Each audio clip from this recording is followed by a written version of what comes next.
Break ನಂತರ ಸುವರ್ಣ ನ್ಯೂಸ್ಗೆ ಮತ್ತೊಮ್ಮೆ ಸ್ವಾಗತ. ಇನ್ನು ಸಾಕಷ್ಟು ಸುದ್ದಿಗಳಿವೆ, ಅದಕ್ಕೂ ಮುನ್ನ ಮತ್ತೊಮ್ಮೆ ಹೆಡ್ಲೈನ್ಸ್. ಗುಂಡೇಟಿನಿಂದ ಗಾಯಗೊಂಡಿದ್ದ ಸಿಸಿ ಪಾಟೀಲ್ ಚೇತರಿಕೆ, 4 ತಾಸಿನ ಶಸ್ತ್ರಚಿಕಿತ್ಸೆ ಯಶಸ್ವಿ, 5 ವಿರುದ್ಧ ಕೇಸ್ ದಾಖಲು. ನಮ್ಮದು ಅಪ್ಪ ಮಕ್ಕಳ ಪಕ್ಷವಲ್ಲ, ಕಾಂಗ್ರೆಸ್ಸೇ ಅಮ್ಮ ಮಕ್ಕಳ ಪಾರ್ಟಿ, ಜೆಡಿಎಸ್ ಅನ್ನು ಅಧಿಕಾರಕ್ಕೆ ತರುವುದೇ ನನ್ನ ಗುರಿ, ಸಮಾವೇಶದಲ್ಲಿ ದೇವೇಗೌಡರ ಆವೇಶ. ಕಾಂಗ್ರೆಸ್ಗೆ ಜೈ ಅಂದ ನಿವೃತ್ತ ಸೂಪರ್ ಕಾಪ್, ಖಾಕಿ ಕಳಚಿ ಖಾದಿ ತೊಟ್ಟ ಶಂಕರ ಬಿದರಿ, ಆದಿ ಅಂತ್ಯ ಇದೇ ಪಕ್ಷದಲ್ಲಿ ಅಂತ ವಾಗ್ದಾನ.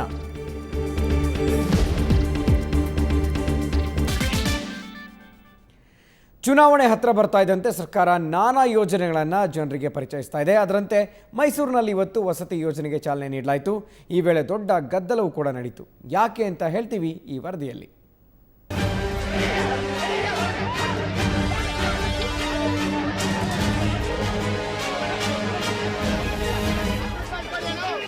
ನೂಕಾಟ ತಳ್ಳಾಟ, ಅರ್ಜಿ ಪಡೆಯಲು ಜನರ ಪರದಾಟ, ಪರಿಸ್ಥಿತಿ ನಿಯಂತ್ರಿಸಲು ಪೊಲೀಸರಿಗೆ ಸಂಕಟ.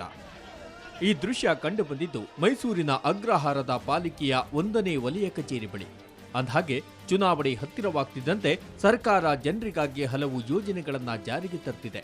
ಅದೇ ರೀತಿ ಕೆಆರ್ ವಿಧಾನಸಭಾ ಕ್ಷೇತ್ರದ 6,000 ಕಡುಬಡವರಿಗೆ ಮನೆ ನಿರ್ಮಿಸಿಕೊಡುವ ಯೋಜನೆ ರೂಪಿಸಲಾಗಿದೆ. ಇವತ್ತು ಫಲಾನುಭವಿಗಳಿಗೆ ಅರ್ಜಿ ವಿತರಣೆಗೆ ಸಚಿವ ರಾಮದಾಸ್ ಚಾಲನೆ ನೀಡಿದರು.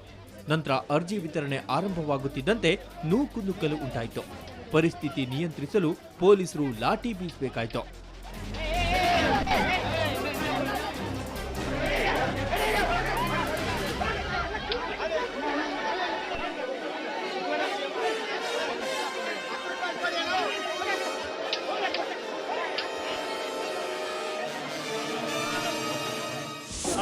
ಬೆಳಗ್ಗೆ 6 ಗಂಟೆಗೆ ಬಂದ್ವಿ. ಈ ರೀತಿ ಅಪ್ಲಿಕೇಶನ್ ಕೊಡ್ತೀನಿ ಅಂತ ರಾಮದಾಸ್ ಮುಂಚೆನೆ ತಿಳಿಸಿದ್ರು. ಸೊ ಅದಕ್ಕೆ ಕ್ಯೂವಲ್ಲಿ ನಿಂತ್ಕೊಂಡು ತಗೊಳ್ಳೋಣ ಅಂತ ಒಂದು ಈಗ ಸಿಕ್ತು ನೂಕುನುಗ್ಗಲ್ಲಿ. ಫಾರಂ ಕೊಡ್ತವ್ರೆ, ನಾವು 5 ಗಂಟೆಯಿಂದ ನಿಂತಿದ್ದೀವಿ ಬಿಸಿಲಲ್ಲಿ, ನಮಗ್ ಫಾರಂ ಕೊಟ್ಟಿಲ್ಲ. ಈಗ ಬಂದಿರೋ ಹೆಂಗಸರು ಮುಂದೆ ನಿಂತವ್ರೆ, ನಾವೇ ಇಸ್ಕೊಳ್ಳೋದು. ಕರೆಕ್ಟ್ ಆಗಿ ಲೈನ್ ಮಾಡಿಸ್ಬೇಕು. ಮೊದಲು ಪೊಲೀಸ್ನವರು ಲೈನ್ ಮಾಡಿಸಿದ್ರೆ ಹೆಂಗಸರೆಲ್ಲ ಮುಂದೆ ಹೋಗೋರೆ. ನಾವು ಅಷ್ಟೊತ್ತಿಂದ ನಿಂತಿದ್ದೀವಿ. ಕುಡಿಯಕ್ ನೀರು ಇಲ್ಲ, ಮತ್ತೆ ಬಿಸಿಲು ಕಾಫಿನೂ ಕುಡ್ದಿಲ್ಲ. ಈ ಯೋಜನೆಗಾಗಿ ಈಗಾಗಲೇ ಸರ್ಕಾರದ ಅನುಮೋದನೆ ದೊರೆತಿದೆ. ಮೈಸೂರಿನ ಹೊರವಲಯದಲ್ಲಿ 50 ಎಕರೆ ಜಮೀನನ್ನ ಖರೀದಿಸಲಾಗಿದೆ. ಅಲ್ಲದೆ ಇದೇ ತಿಂಗಳ 21ರಂದು ಬಡಾವಣೆ ನಿರ್ಮಾಣಕ್ಕೆ ಸಿಎಂ ಶೆಟ್ಟರ್ ಶಂಕುಸ್ಥಾಪನೆ ನೆರವೇರಿಸುವರಿದ್ದಾರೆ. ಆದರೆ ಅರ್ಜಿ ವಿತರಣೆಯಲ್ಲಿ ಗೊಂದಲ ಸೃಷ್ಟಿಯಾಗಿದೆ. ಈ ಬಗ್ಗೆ ಕೇಳಿದ್ರೆ ಇದು ಚುನಾವಣೆ ಗಿಮಿಕ್ ಅಲ್ಲ ಅಂತ ಸಚಿವ ರಾಮದಾಸ್ ಹೇಳಿದ್ದಾರೆ. ಇದು ನಾನು ಆಗಲೇ ಒಂದು ಮಾತು ಹೇಳಿದೆ, ಇದು ಚುನಾವಣೆಗೂ ಅದಕ್ಕೂ ಸಂಬಂಧ ಇಲ್ಲ. ಈಗಾಗಲೇ 1 ವರ್ಷದಿಂದ ನಿರಂತರವಾಗಿ ಪ್ರಯತ್ನಗಳಾಗಿ ಅಂತಿಮವಾಗಿ ಇದಕ್ಕೆ ಒಂದು ರೂಪವನ್ನು ಕೊಟ್ಟಿದ್ದೇವೆ. ಇದು ಮಾನ್ಯ ಜಿಲ್ಲಾಧಿಕಾರಿಗಳೇ ಇದಕ್ಕೆ ಅಧ್ಯಕ್ಷರಾಗಿರೋದ್ರಿಂದ ಯಾವುದೇ ಶಾಸಕರಿರಲಿ, ಯಾರಿರಲಿ, ಯಾವ ಮಂತ್ರಿ ಇರಲಿ, ಯಾವ ಸರ್ಕಾರ ಇರಲಿ, ನಿರಂತರವಾಗಿ ನಡ್ಕೊಂಡು ಹೋಗುತ್ತೆ. It is a continuous process. ಹಲವಾರು ವರ್ಷಗಳಿಂದ ಈ ಭಾಗದಲ್ಲಿ ವಾಸವಿರುವ ಸಾವಿರಾರು ಮಂದಿಗೆ ಸ್ವಂತ ಮನೆಯೇ ಇಲ್ಲ. ಹೀಗಾಗಿ ಅರ್ಜಿ ವಿತರಣೆ ಸುದ್ದಿ ಕೇಳುತ್ತಿದ್ದಂತೆ ಸಾವಿರಾರು ಜನ ಪಾಲಿಕೆ ವಲಯ ಕಚೇರಿಯತ್ತ ಓಡಿ ಬಂದಿದ್ದರು. ಅರ್ಜಿಗಾಗಿ ಮುಗಿಬಿದ್ದು ಲಾಠಿ ಏಟು ತಿಂದರು. ಏಟು ತಿಂದಿದ್ದಕ್ಕಾದರೂ ಮನೆ ಸಿಕ್ಕರೆ ಬಡವರು ನೆಮ್ಮದಿಯಿಂದ ಬಾಳುವಂತಾಗುತ್ತದೆ. ಮೈಸೂರಿನಿಂದ ಕ್ಯಾಮರಾಮನ್ ಸಿದ್ದರಾಜು ಜೊತೆ ಸೋಮಶೇಖರ್, ಸುವರ್ಣ ನ್ಯೂಸ್. ಬೀದರ್ನಲ್ಲಿ ಅಡುಗೆ ಅನಿಲ ಸಿಗಬೇಕು ಅಂದರೆ ಜನ ಪರದಾಡಬೇಕು. ಗ್ಯಾಸ್ ಸ್ಟಾಕ್ ಇದ್ರೂ ಕೂಡ ಏಜೆನ್ಸಿಯವರು ಅಡುಗೆ ಅನಿಲವನ್ನು ಪೂರೈಸೋದಿಲ್ಲ. ದುಡ್ಡು ಜಾಸ್ತಿ ಕೊಟ್ಟವ್ರಿಗೆ ಮಾತ್ರ ಸಿಲಿಂಡರ್ ಸಿಗುತ್ತಂತೆ. ಇದರಿಂದ ರೊಚ್ಚಿಗೆದ್ದ ಜನ ಇವತ್ತು ಪ್ರತಿಭಟನೆ ನಡೆಸಿದ್ರು.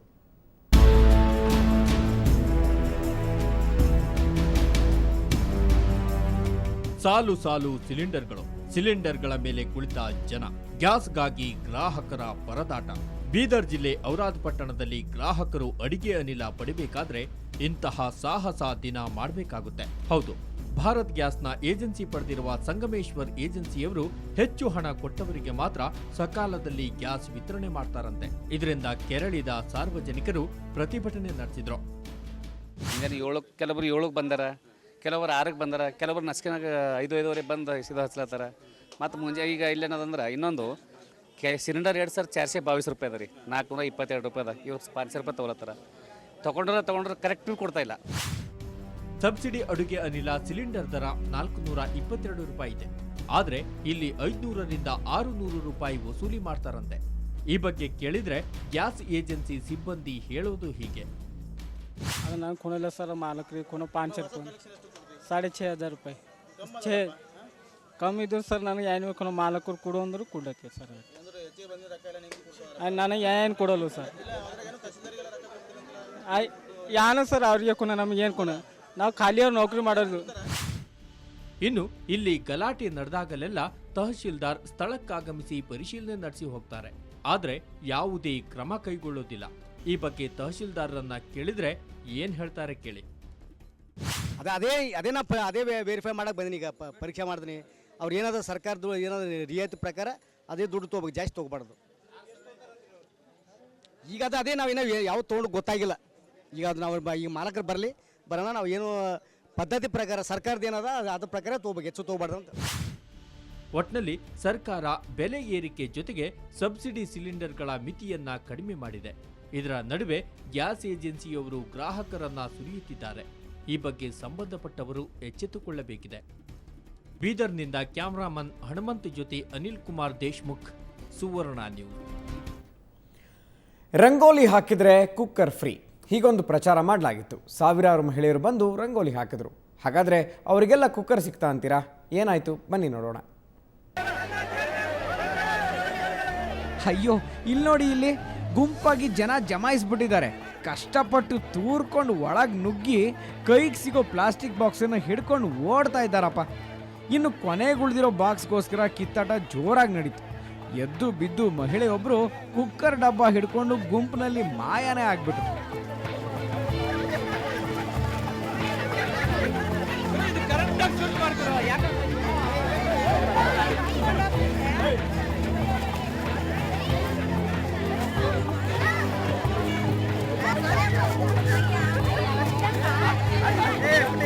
ಹೀಗೆ ಸಹಸ್ರಾರು ಜನರಿಗೆ ಕುಕ್ಕರ್ ವಿತರಿಸಲಾಯಿತು.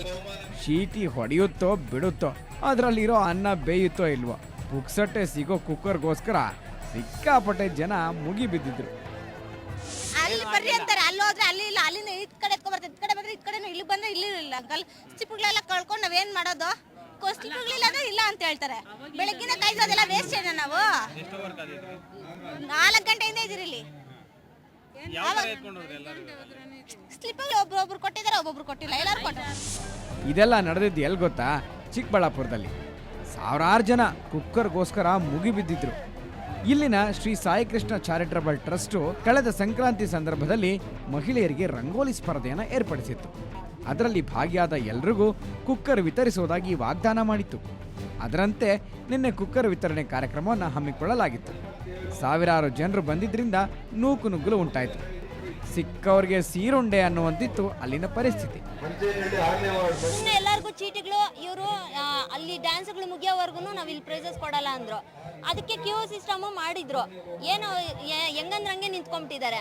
ಇವರು ಟೋಕನ್ಸ್ ಕೊಡಕ್ಕೆ ಅಂತ ಬಂದಿದ್ರಲ್ಲ, ಹೆಸರುಗಳಲ್ಲಿ ಸೈನ್ ಹಾಕ್ಸ್ಕೊಂತ ಇದ್ದಾರೆ. ಅವಾಗ ಕೊಟ್ಟು ಕಳಿಸ್ಬೇಕಾಗಿತ್ತು. ಇವರು ದಬ್ಬೆ ಏನನ್ನ ಕಟ್ಬಿಟ್ಟು ಲೈನ್ ಪ್ರಕಾರ ಬಿಡ್ಬೇಕಾಯ್ತು. ಈ ರೀತಿ ದೊಡ್ಡವ್ರು ಗೊತ್ತಂದ್ರೆ ಮಕ್ಕಳು ಮರಿ ಅವ್ರ ಅವಸ್ಥೆ ಬೇಡ ನೋಡಕ್ಕಾಗುದು. ದೂರ ಬರ್ದಿಂದ ಸಿಕ್ತವ್ರು ಎತ್ಕೊಂಡು ಹೋಗ್ತಾವ್ರೆ. ಚೀಟಿಗಳು ಎಲ್ಲ ಬಿದ್ದೋಗಿ ಎಲ್ಲ ಹಾಳಾಗ. ಒಟ್ಟಾರೆ ಕುಕ್ಕರ್ ವಿತರಣೆ ಕಾರ್ಯಕ್ರಮ ಅವ್ಯವಸ್ಥೆಯ ಆಗರವಾಗಿತ್ತು. ಪೊಲೀಸರು ಕೂಡ ಪಾಪ ಮೂಕ ಪ್ರೇಕ್ಷಕರಾಗಿದ್ರು. ಏನೇ ಆಗಲಿ, ಕುಕ್ಕರ್ ಸಿಕ್ಕವರು ಸೀಟಿ ಹೊಡೆದ್ರೆ ಸಿಗದೆ ಇರೋರು ಪಾಪ ಆಯೋಜಕರಿಗೆ ಹಿಡಿ ಶಾಪ ಹಾಕಿ ಸಪ್ಪೆ ಮೊರೆ ಹಾಕೊಂಡು ಮನೆ ಕಡೆ ತೆರಳುತ್ತಾ ಇದ್ರು. ಚಿಕ್ಕಬಳ್ಳಾಪುರದಿಂದ ಕ್ಯಾಮರಾಮನ್ ಮಂಜು ಜೊತೆ ರವಿಕುಮಾರ್, ಸುವರ್ಣ ನ್ಯೂಸ್. ಇನ್ನಷ್ಟು ಸುದ್ದಿಗಳನ್ನು ನೋಡೋಣ ಬ್ರೇಕ್ನ ನಂತರ.